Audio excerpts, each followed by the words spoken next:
नमस्कार दोस्तों, आज की कहानी है दीदी आप माँ बनने वाली हैं।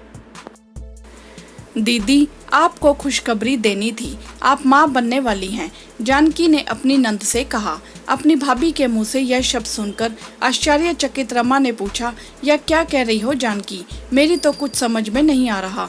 तो जानकी ने जवाब दिया, आपने जो सुना वही कह रही हूँ। दीदी आप माँ बनने वाली हैं, आपके बच्चे को मैं जन्म देने वाली हूँ। अब से 8 महीने बाद आपका बच्चा आपकी गोद में होगा। तुम्हें यह सब करने की कोई जरूरत नहीं है जानकी, तुम्हारे दोनों बच्चे मेरे ही तो हैं और माताजी की कही बात को इतना सीरियस लेने की कोई जरूरत नहीं है। तुम्हारे जीजा जी नहीं कर रहे दूसरी शादी और नहीं दे रहे मुझे तलाक। जानकी की नंद रमा ने कहा तो जानकी बोली, नहीं दीदी, मैं यह सब आपकी सासू माँ के कहने पर नहीं कर रही, अपने मन से कर रही हूँ। मेरे दोनों बच्चों पर आपका भी हक है, जानती हूँ मैं, लेकिन उनके लिए आप उनकी बुआ हो, माँ नहीं। इस बच्चे की माँ बनोगी आप। आपको माँ कहकर बुलाएगा यह बच्चा और मुझे मामी। मैंने और आपके भैया ने मिलकर यह फैसला किया है और हमारा यह फैसला मजबूरी नहीं, हमारी खुशी है। आपके जीवन में थोड़ी सी भी खुशी भर पाए तो अपने आप को बहुत खुशनसीब समझेंगे दीदी।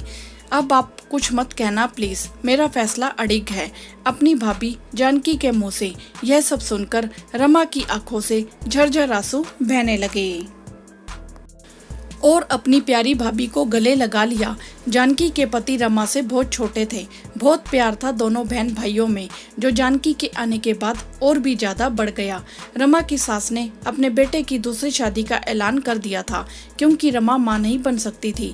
12 साल में न जाने कितने डॉक्टर को दिखा लिया था, लेकिन सब व्यर्थ रहा था।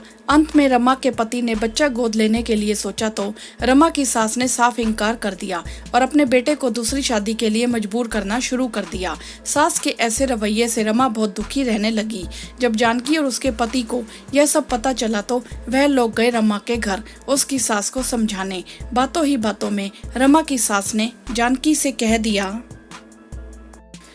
अगर ज्यादा दर्द हो रहा है अपनी नंद का दुख देखकर तो अपने बच्चों में से कोई एक बच्चा दे दे उसे। रमा के भाई का बच्चा तो गोद ले सकते हैं हम, लेकिन कहीं और से हरगिज नहीं। अनाथालय के बच्चों की न जाति का पता होता है न वंश का।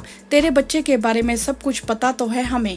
अगर तू अपना बच्चा दे देती है तो ना मेरे बेटे की दूसरी शादी होगी ना ही तलाक। अब फैसला तेरे हाथ में है।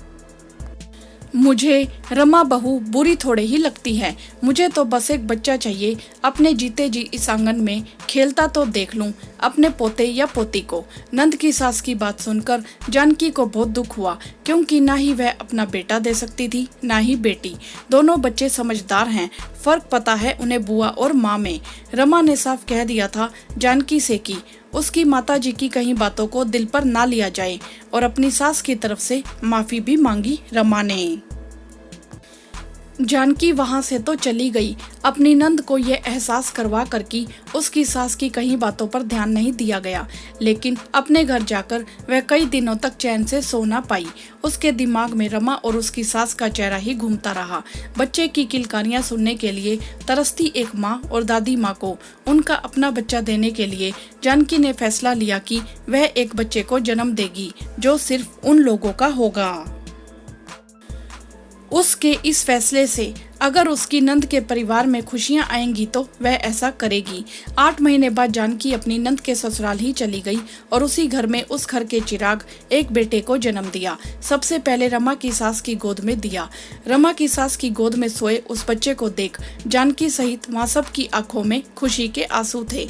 उस बच्चे की किलकारी से उस घर के आंगन में रौनक आ गई थी और सबके चेहरे पर खुशियों की बहार। जानकी बहुत संतुष्ट थी, क्योंकि उसके इस बलिदान ने उस घर में जान डाल दी थी।